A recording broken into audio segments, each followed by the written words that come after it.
Dear students, आज हम आपको पढ़ाने वाले हैं परफेक्ट स्टडी 68 चैनल के माध्यम से फिजिक्स क्लास 12 चैप्टर 2 वैद्युत फ्लक्स तथा गॉस की प्रमेय, जिसमें आपका सबसे पहले जो पढ़ना है वह है क्षेत्रफल वेक्टर।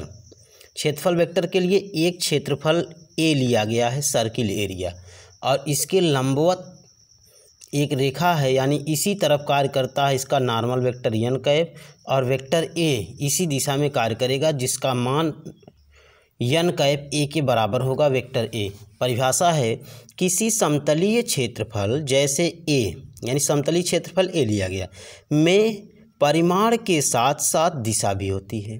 क्षेत्रफल में परिमाण के साथ साथ दिशा भी होती है। क्षेत्रफल की दिशा क्षेत्रफल पर बाहर की ओर को खींचे गए अभिलंब की दिशा है।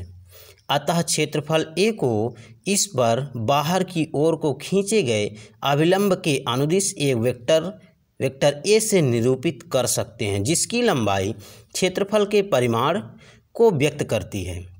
क्षेत्रफल के परिमाण यहाँ ए कैपिटल ए को व्यक्त करती है। इस प्रकार क्षेत्रफल वेक्टर ए बराबर एन कैप ए, जहाँ एन कैप बाहर की ओर को खींचे गए अभिलंब के अनुदिश एकांक वेक्टर है। इसके बाद है समतलीय कोण। किसी वृत्त का चाप यानी आर्क वृत्त के केंद्र पर एक कोण अंतरित करता है। किसी वृत्त का चाप वृत्त के केंद्र पर एक कोण अंतरित करता है, जिसे समतलीय कोण कहते हैं।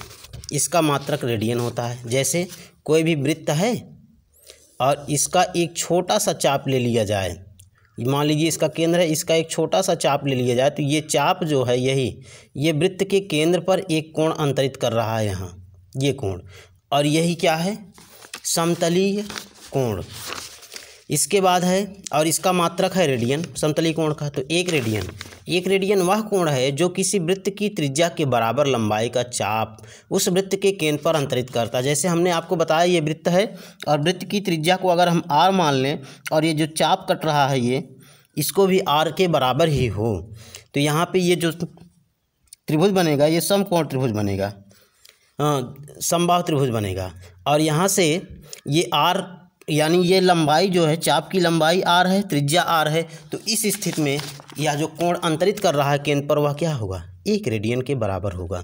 घन कोण में है किसी गोलीय पृष्ठ का क्षेत्रफल गोले के केंद्र पर जो कोण अंतरित करता है।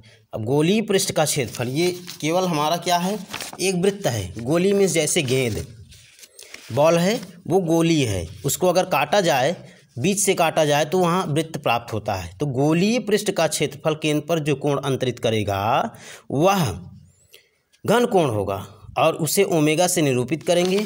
अब इसके आगे आपका है जो चित्र बना हुआ है, इस चित्र के माध्यम से इस घन कोण का निगमन किया जाएगा, यानी ओमेगा का।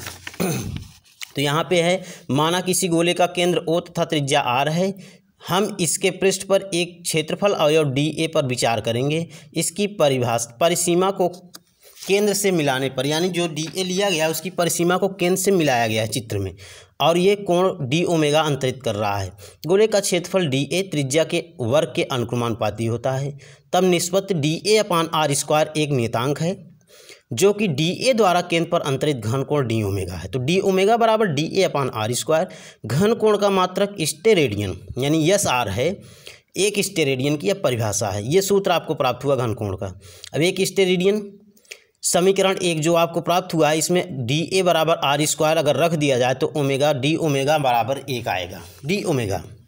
अर्थात एक स्टेरेडियन वह घन कोण है जो कि गोले के पृष्ठ के एक भाग द्वारा, जिसका क्षेत्रफल गोले की त्रिज्या के वर्ग के बराबर है, गोले के केंद्र पर अंतरित किया जाता है। अब इसके बाद है पूरे गोले का संपूर्ण क्षेत्रफल क्या होगा घन कोण के लिए, तो संपूर्ण क्षेत्रफल ए अगर मान लें तो 4 पाई आर स्क्वायर गोले का होता है, सूत्र है। अब घन कोण ओमेगा, वहाँ छोटा अवयव लिया गया था तो डी ओमेगा था, अब यहाँ पूरे के लिए है तो omega A upon R square होगा। ए मीन्स एरिया गोले की, 4 पाई आर स्क्वायर बटे आर स्क्वायर से आर स्क्वायर कैंसिल, तो ओमेगा बराबर 4 पाई, यानी कितना हो गया, पाई का मान 180 और 4 18 चौक 72 पूरा।